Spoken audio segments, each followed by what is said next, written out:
Now let's move to this story. China's ambassador to the UK has denied reports that China is carrying out a program of sterilisation of Uyghur women in the western Xinjiang region. Reports and eyewitness accounts have accused China of trying to reduce the Uyghur population in Xinjiang by forced sterilisation.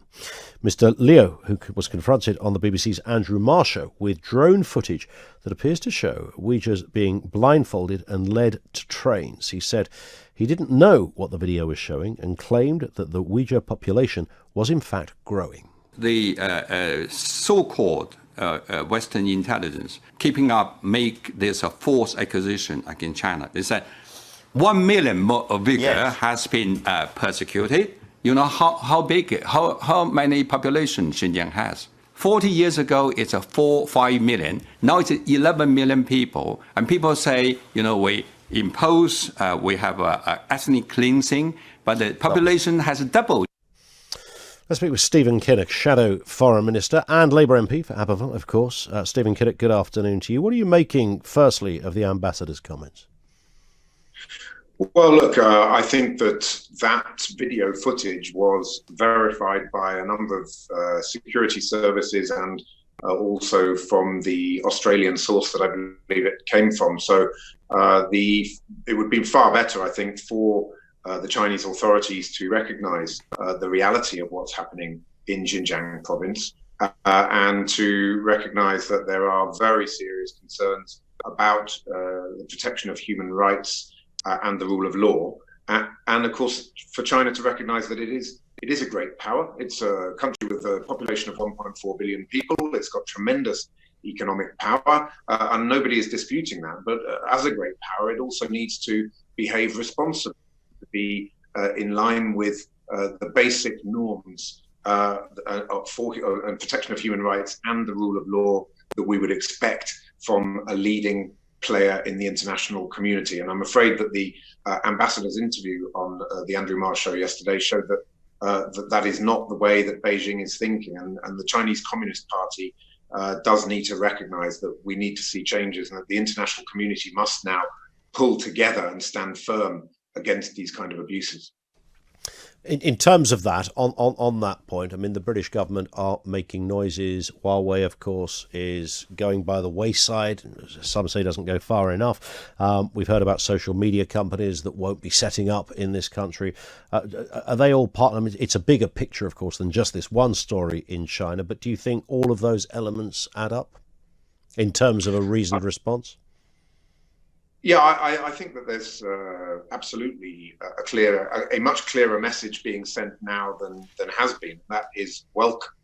But the fundamental challenge we have here in the UK is that for the last 10 years, I'm afraid we've been breaking alliances rather than making alliances. And absolutely, regardless of what your view on Brexit is, the reality is that we are starting to look a bit isolated in the world. And in order to stand up to a huge and very influential power like China, you cannot do that alone. Britain alone is not a strategy. It's a recipe for disaster. We've got to start building alliances with democracies. Of course, the United States and the European Union, but also the democracies in the Asia-Pacific region, South Korea, Japan, Australia. They're key players now in this, and we need to see a British government that's reaching out. It's all very well setting forward what the UK is doing on a unilateral basis, but we're dealing here with a country of a population of 1.4 billion, and that means you've got to take concerted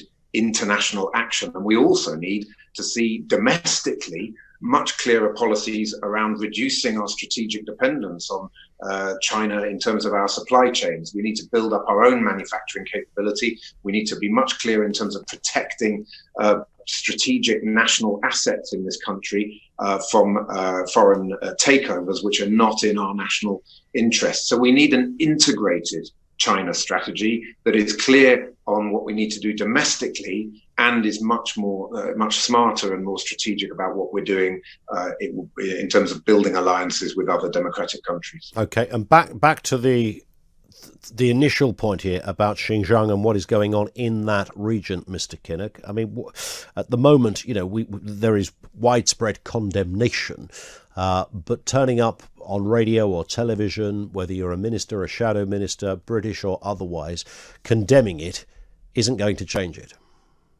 That's right. Expressions of outrage and hand-wringing are not going to have any impact on the Chinese Communist Party.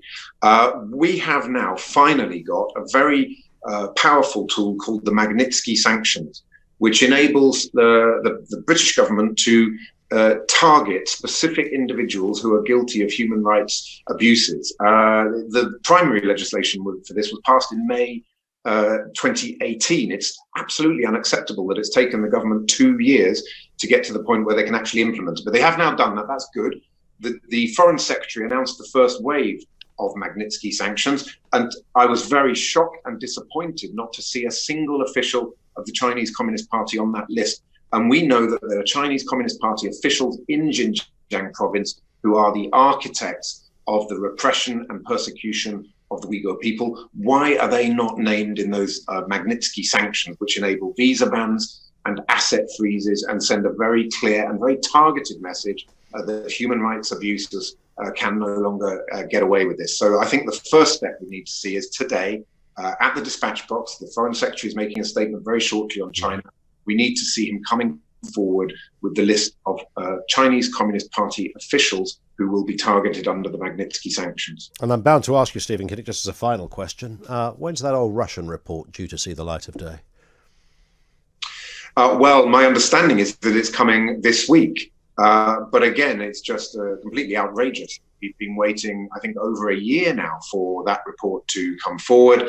It does not give people confidence in the position of the British government in terms of standing up to authoritarian regimes. And if we are, if you like, looking to take the moral high ground on issues of transparency and democracy, which are principles that are clearly not respected by Vladimir Putin, who's just made himself president until 2036 and leads a country that has conducted chemical weapons attacks on the streets of the United Kingdom. It is very worrying that that report has taken so long to come forward, and we need to see it, because if there is evidence of the Russians influencing British politics, the British public needs and deserves to know about that. Stephen Kinnock, thank you. Shadow Foreign Minister, Labour MP for Aberfon, with us here on Talk Radio.